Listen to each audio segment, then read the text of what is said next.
একটা গল্প করতেন, সেটা ইমাম গাজালি রহমতুল্লাহ আলাইহির সেই মশহুর গল্প যেটা আমরা ছোটকাল থেকে শুনে এসেছি। বাগদাদের নিজামিয়া মাদ্রাসায় প্রধানমন্ত্রী বা প্রধান উজির আসলেন। উনি দেখতে আসলেন যে মাদ্রাসায় যারা লেখাপড়া করে ওনার অর্থানুকূল্যে ওখানে তারা কোন নিয়তে লেখাপড়া করে, এদের মানটা কি, এদের ফিকির কি। উনি এসে রাতের বেলায় ছাত্রদেরকে জিজ্ঞেস করছেন, এটা গল্প হিসেবে খুব মশহুর, ঐতিহাসিক ভিত্তি কতটুকু কোন জায়গায় কি আছে আমার জানা নাই, কিন্তু মশহুর একটা গল্প। উনি জিজ্ঞেস করছেন, প্রত্যেক ছেলে বলছে আমি এইটা হব, আমি ওইটা হব, আমি ওইটা হব, কেউ চিনছে না যে আমার সঙ্গে কে কথা বলছে। ইমাম গাজালি তখন ছোট্ট ছাত্র ছিলেন। উনি বলেছেন, আমি আল্লাহকে রাজি খুশি করার জন্য যোগ্য হওয়া ইলমে দ্বীন শিখা আমি এই চেষ্টাটা করি।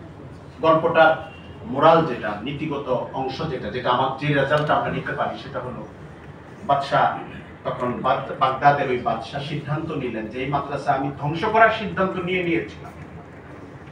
1000 ছাত্রের মধ্যে এত ছাত্রের সঙ্গে কথা বললাম, তাদের যে অভিব্যক্তি শুনেছি, মাদ্রাসাটা রক্ষা করার আমার আর কোনো আগ্রহ ছিল না, কিন্তু এই একটা ছেলের উত্তর শুনে মনে হয়েছে এই মাদ্রাসা রক্ষা করা উচিত।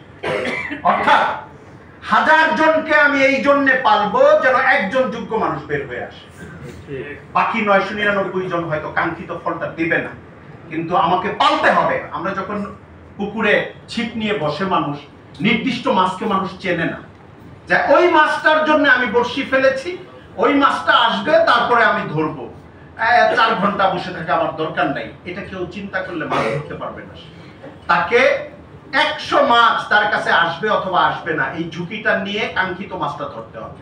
তো আমাদের নতুন প্রজন্মের যেসব লেখক যারা একটু চেষ্টা করছে, অগ্রসর হতে চাচ্ছে, তাদের প্রতি আমাদের দস্তরখান বলি, লাল কার্পেট বলি, এটা পিছিয়ে দিয়ে রাখতে হবে, যেন আগামী দিনের শূন্যতা, চ্যালেঞ্জ, লড়াই এবং দাওয়াতের যে অবারিত ময়দান, এই ময়দানে তার মেধা দিয়ে, তার কলম দিয়ে, তার ভাষা দিয়ে, তার অভিব্যক্তি দিয়ে, তার উপস্থাপন দিয়ে এই দেশের মানুষের শূন্যতা এবং চাহিদা সে পূরণ করতে পারে।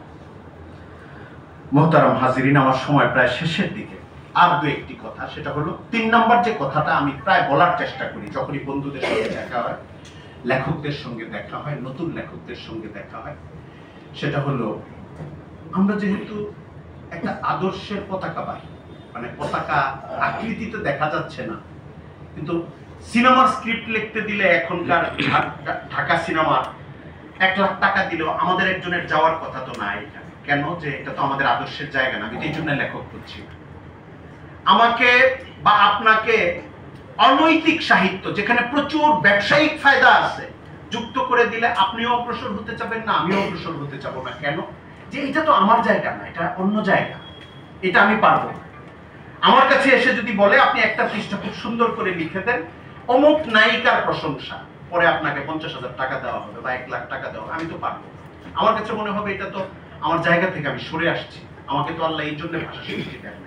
অর্থাৎ এই জটিল সময়ে যেখানে কয়েকভাবে আদর্শ আক্রান্ত, রাজনৈতিকভাবে, বুদ্ধিবৃত্তিকভাবে, শ্লীলতা অশ্লীলতার দিক থেকে, ধর্মীয় চিন্তার পক্ষ এবং বিপক্ষের দিক থেকে, পশ্চিমাবাদ এবং পশ্চিমাবাদের বিরোধিতার দিক থেকে, হিন্দুত্ববাদ এবং হিন্দুত্ববাদকে প্রতিরোধের দিক থেকে, সংঘাত এবং লড়াইয়ের জায়গা অনেকগুলো। এরকম জায়গায় আদর্শের জায়গা, লেখা এবং চিন্তার জায়গাগুলোতে স্বচ্ছ এবং স্পষ্ট থাকার চেষ্টা করা।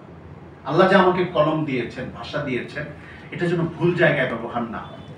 এমন বেপরোয়া লেখকে যেন আমি পরিণত না হই, চিন্তাশীল বা বুদ্ধিবৃত্তিক কর্মীতে পরিণত না হই, যে আমি তো নেমেছিলাম ইসলামের পক্ষের কলম সৈনিক হওয়ার জন্য, এখন ইসলাম বিরোধীদের আর্মির একজন সোলজার হয়ে পরিণত হয়ে গেছে। আমার খেয়ালও নেই।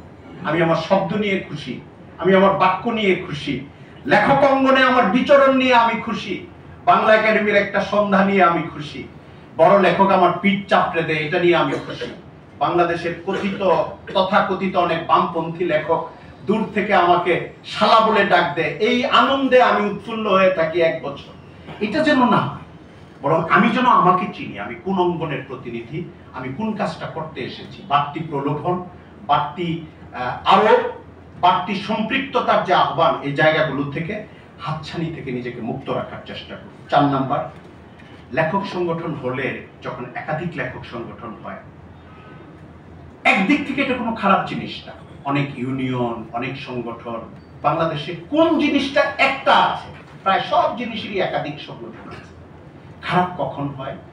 যখন সাধারণ প্রতিযোগিতার পরে এখানে বাড়তি কিছু ঝামেলা তৈরি হতে থাকে, দূরত্ব তৈরি, হিংসা হিংসি, পরশ্রীকাতরতার, প্রতিদ্বন্দ্বিতার এমন একটা খাতে নিজেদেরকে আমরা নিয়োজিত করি যেটা জটিলতা তৈরি করবে। আমি অনুরোধ করব এই সংগঠন এবং আমাদের আলেমদের আরো যতগুলি সংগঠন রয়েছে প্রকাশ্যে অথবা